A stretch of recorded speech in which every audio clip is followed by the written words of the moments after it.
दोस्तों, कहा जाता है कि दोस्ती एक ऐसी चीज होती है कि अगर आपकी जिंदगी में कोई दोस्त नहीं है तो आपकी जिंदगी अधूरी है। इस धरती पे, इस दुनिया में दोस्तों के हजारों मिसालें आज भी जिंदा है कि एक दोस्त ने दूसरे दोस्त के लिए अपनी जान तक दे दी। लेकिन एक ऐसा घटना मध्य प्रदेश से सामने आया है जिसने दोस्ती के रिश्ते को शर्मसार कर दिया है। मात्र 250 रुपए के लिए, जी हाँ, 250 रुपए यानी 250 रुपए के लिए एक दोस्त ने दूसरे दोस्त की हत्या कर दी, उसकी जान ले ली। और उससे इसको मिला भी क्या? कुछ नहीं।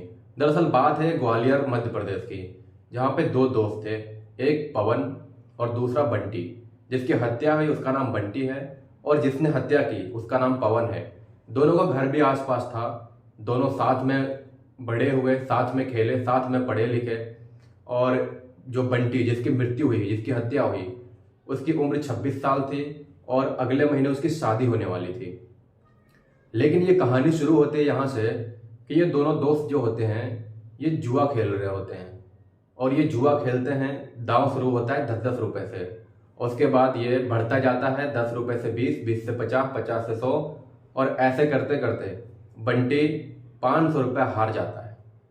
हार जाने के बाद बंटी के पास पैसे खत्म हो चुके थे। पवन जीत के जाने लगता है। बंटी कहता है, रुको, तुम जीत के नहीं जा सकते। जो मेरे जीते हुए पैसे हैं वो या तो दो, या तो मैं और पैसे लेके आता हूं, तुम खेलो। पवन कहता है, ठीक है, तुम और पैसे ले आओ, खेल लो। बंटी भाग के जाता अपनी बहन के घर। उसकी बहन का घर भी पास ही होता है। वहां से जाके वो 700 रुपये मांग के लेके आता है और फिर खेल दोबारा चालू होता है। जब खेल दोबारा चालू होता है तो मानो बंटी की किस्मत ही बदल जाती है और वो एक के बाद एक दांव जीतता ही चला जाता है। पहले तो वो हार रहा था, लेकिन बहन के पास से 700 रुपये मांग के लाने के बाद वो जीतता ही चला जाता है। पहले तो अपने हारे हुए 500 रुपये कवर करते हैं और उसके बाद 250 रुपये और जीत जाते हैं। अब पवन के पास पैसे खत्म हो चुके थे। बंटी जब जीत के जाने लगता है तो पवन कहता है, मेरे पैसे वापस करो। बंटी कहता है, मैंने जीता है, मैं पैसे वापस नहीं करूंगा। और इसी बात पे दोनों में झगड़ा हो जाता है। आसपास के जो लोग होते हैं वो देखते हैं कि लोग झगड़ रहे हैं, तो जा करके बीच बचाव करते हैं और दोनों को अलग कर देते हैं, लड़ाई झगड़े को खत्म कर देते हैं। लेकिन थोड़ी देर के बाद जो पवन था, जो कि अपना 250 रुपये हार चुका था, उसके मन में एक अजीब सी उलझन पैदा हो गई थी कि मैं अपने मेहनत की कमाई 250 रुपये हार चुका हूँ। और ये बात उससे बर्दाश्त नहीं हो रही थी और उसके दिमाग पे फितूर सवार हो चुका था। उसको बस किसी भी तरह से अपने हारे हुए 250 रुपये वापस चाहिए थे। और ये चीज़ उसको अंदर ही अंदर झकझोर रही थी कि कुछ कुछ खतरनाक करने के लिए, कुछ गलत करने के लिए। थोड़ी देर के बाद क्या होता है कि जो पवन था वो बंटी के भाई के साथ किसी बात पे बहस करता है और बहस झगड़े में बदल जाती है। जब झगड़ा थोड़ा बढ़ जाता है और ये बात जब बंटी को पता चलती है, बंटी दौड़ के आता अपने भाई को बचाने के लिए। तो पवन, जो कि बंटी के भाई से झगड़ रहा था, वो क्या करता है कि बंटी को अपने ओर आते हुए देख करके एक ईंट का टुकड़ा उठा के उसको सर पे दे मारता है।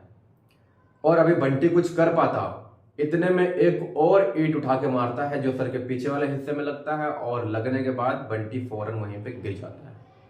पवन वहां से फरार हो जाता है।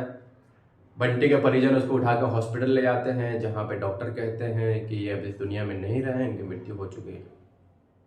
दोनों का घर भी आसपास था तो माहौल बहुत ज़्यादा खराब हो गया। पुलिस प्रशासन आ जाती है और उसके बाद जो है कि पुलिस प्रशासन अपना काम तरीके से करती है और दो घरों के बीच में कोई आपसी और झगड़ा बढ़ ना जाए, इसकी वजह से पुलिस तैनात रहती है। पवन, जो कि हत्या कर चुका था सिर्फ 250 रुपये के लिए, अब वो भागने की फिराक में था। लेकिन भागने से पहले ही वो पुलिस के हाथ लग जाता है और पुलिस थाने ले जाते हैं उसको। और वहां पर जाने के बाद वो अपने जुर्म का इकरार भी करते हैं और वो ये चीज़ मानते हैं कि मैंने कत्ल किया है और जो है कि ऐसे ऐसे बात हुई थी। तो आपको इस कहानी से सबक लेना चाहिए था कि किस तरह से मात्र 250 रुपये के लिए, यानी जुए से ये कहानी शुरू हुई और मौत, एक को मौत मिली, एक को सजा मिलेगी। जाहिर सी बात है, उसने कत्ल किया है। कत्ल की सजा हिंदुस्तान में क्या है सबको पता है। तो एक को मौत मिली, दूसरे दोस्त को सजा मिली। दोनों को क्या फायदा हुआ? कुछ फायदा नहीं हुआ। अगर वो जुआ ना खेलता, अगर वो झगड़ा ना करता, दोस्ती सलामत रहती, दोस्ती बरकरार रहती। इंसान चंद पल में अपने दिमाग का सही इस्तेमाल ना करने की वजह से अपनी ज़िंदगी तबाह कर लेता है, और उसे इस बात का एहसास तब होता है जब सब कुछ लुट चुका होता है। उम्मीद है आप इस कहानी से ज़रूर कुछ सीखेंगे। मिलते हैं नेक्स्ट वीडियो में एक नई कहानी के साथ। अपना और अपने रिश्तेदारों का ढेर सारा ख्याल रखें। जय हिंद, जय भारत।